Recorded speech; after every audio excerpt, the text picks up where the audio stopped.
আমাদের রব আল্লাহ, আমাদের নবী মুহাম্মদুর রাসূলুল্লাহ সাল্লাল্লাহু আলাইহি ওয়াসাল্লাম, আমাদের কিতাব কোরআন, আমাদের ধর্ম ইসলাম, এই চারটাই সর্বশ্রেষ্ঠ।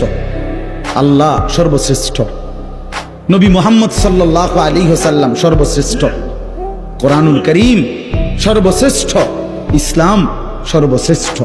ঠিক না? চারটি সর্বশ্রেষ্ঠ নিয়ামত যার কাছে আছে সে নষ্ট হবে কেন? আমরা কি কারণে নষ্ট হয়ে গেলাম? আমাদের সন্তান কেন চরিত্রহীন হয়ে গেল? আমাদের কিসের অভাব ছিল?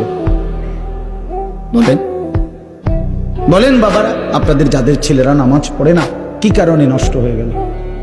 আপনাদের যাদের মেয়েরা বেপর্দার জিন্দিগি, অসভ্যতার জিন্দিগি, আপনাদের যাদের স্ত্রী বেপর্দা, আপনারা যারা সুদের টাকায় জীবনটা শেষ করে দিলেন, হারাম রোজগার করে করে, ওজনে কম দিয়া মানুষকে ঠকাইয়া প্রতারণা করে, চুরি ডাকাতি জিনা ব্যভিচার মদ জুয়া নেশা অসভ্যতা নোংরামি নাচ গান, কেন কি বুঝেন?